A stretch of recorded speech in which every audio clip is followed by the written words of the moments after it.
என் உயிரே கண்ணம்மா பகுதி 4. அவர்களுக்குமே இது நல்லதுதானே சார், நிரந்தரமாக நல்ல வருமானம் வருமே என்று கலெக்டரிடம் கூறினார் மதுசூதனன். அதை அவர்களிடம் சொல்லி கன்வின்ஸ் பண்ணுங்கள் மதுசூதனன். அந்த பெண்ணிடம் சொல்லுங்கள், குடியானவர்களிடம் பேசுங்கள், ஊர் முக்கியஸ்தர்களிடம் எடுத்து கூறுங்கள், எப்படியாவது எதிர்ப்பு இல்லாமல் சமாளிக்க பாருங்கள். உங்களுக்காக நானும் ஊரில் பெரியவர்களிடம் பேசலாம், ஆனால் இப்போதைக்கு நேரமில்லை. நாளை மறுநாள் தொடங்கி டெல்லியில் ஒரு வார மீட்டிங் இருக்கிறது.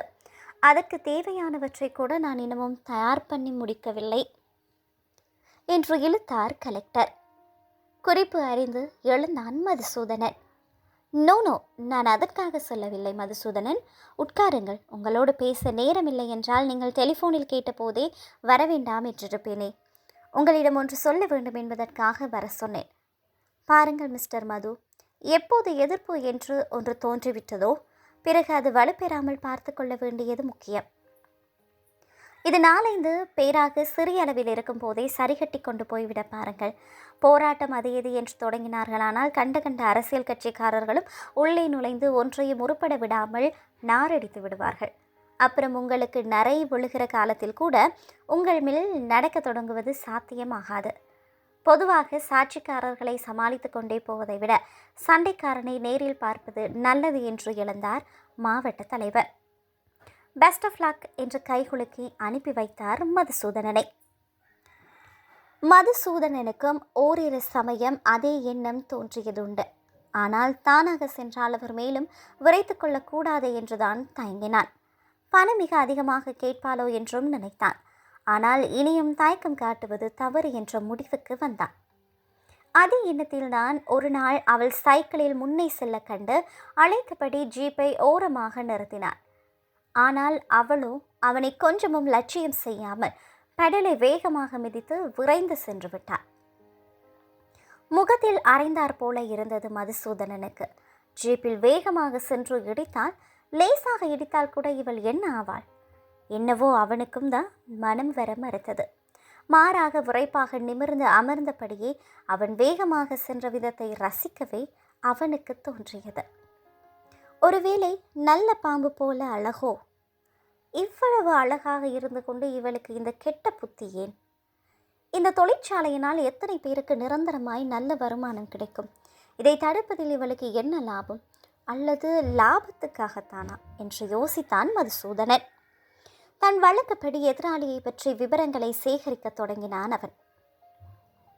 5 ஆண்டுகளுக்கு முன்பாக சரக்கு எடுக்க சென்ற தாயுமானவரோடு இவளும் வந்தாள் என்பது தவிர அதற்கு முன்பாக அவரது கதை யாருக்குமே தெரியவில்லை. பெற்றோர் உடன் பிறந்தவர் என்று யாரும் இருப்பதாகவும் தோன்றவில்லை. ஏதேனும் விபத்தில் உற்றாரை இழந்து தவித்து நின்றவளை கண்டு இறங்கி தாயுமானவர் தன்னோடு அழைத்து வந்திருக்க வேண்டும் என்று யூகித்தான் அவன். அவளாக யாரிடமும் வலிய சென்று பழகுவதும் இல்லை. வந்து பழகியவர்களிடம் முகம் முறிக்கவும் இல்லை அவனை தவிர.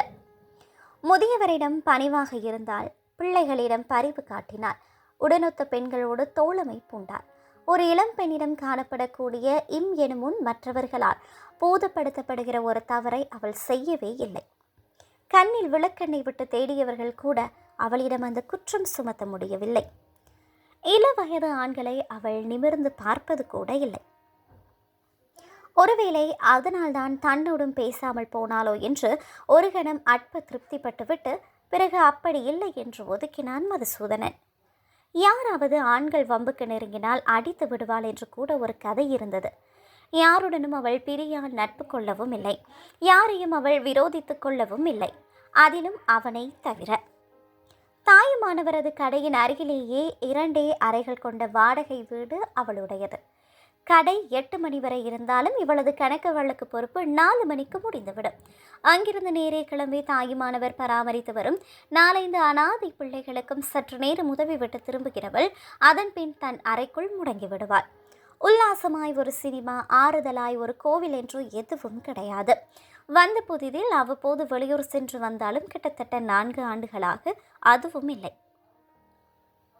வயதுக்குரிய உல்லாசம் கேளிக்கை என்று எதுவும் இல்லாது இறுகி கிடக்கும் இவளை அதிக நஷ்டப்பட்டு விடாமல் எப்படி அணுகுவது என்று அவன் யோசித்துக் கொண்டிருந்த போதுதான் அவளது கடிதம் வந்து அவளை வியப்படைய செய்தது.